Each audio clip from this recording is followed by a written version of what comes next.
this isn't a political problem. This is a historic problem. The Constitution of the United States says you cannot take money from foreign governments without explicit permission of the Congress. They wrote that in there because they knew the danger of corrupting our system by foreign money is enormous. You had a sitting Secretary of State whose husband radically increased his speech fees. You have a whole series of dots on the wall now where people gave millions of dollars. Oh, by the way, they happen to get taken care of by the State Department. Now, you raised a good standard. And of course, having been on the Watergate committee, she knew exactly what to do. She eliminated 33,000 emails. That's Newt Gingrich, and joining us now is Congressman Marsha Blackburn, Republican from the great state of Tennessee, Vice Chair of the House Energy Committee. And Congressman, welcome. Thank you. Good to be with you. Well, always great to talk to you. Okay, so let's talk about something specific that I know you want to talk about, and that is the accusations about the funneling of money involving the Haiti relief efforts through the Clinton Foundation. I tell you, it is just amazing when you look at this tangled web that they have woven, not only through the Russia situation and others, but looking at what transpired in Haiti. Because the State Department, with Secretary Clinton in charge, decides that they're going to embark on this, what is termed Operation Gold Rush. They put the money in there through USAID to help with having Haiti stand up on their own 2 feet. Bill Clinton comes in to serve as co-chair of the IHRC, which is the Haiti Relief Corporation, and all of a sudden, what do you have? You have all of these companies with Clinton ties that are getting these very lucrative contracts, but you had people that were also members of the IHRC writing the U.S. government saying, look, the needs of the people of Haiti are not being met. And talking about the graft and the corruption, and it, would appear from what we have read and heard that really basically nothing much was done about it. And this is just one of many examples.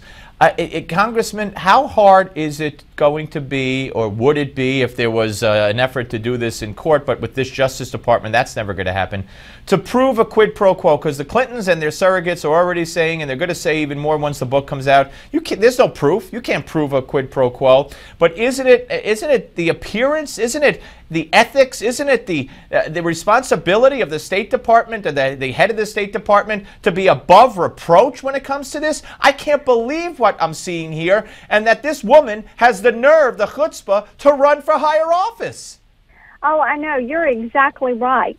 And, I mean, you're just so on point with this, because it is the nerve that she would think that we don't believe this. You know, David Remick wrote an article in the New Yorker magazine a couple of weeks ago related to Hillary's email issue, and he said it's one thing for politicians to do stupid things.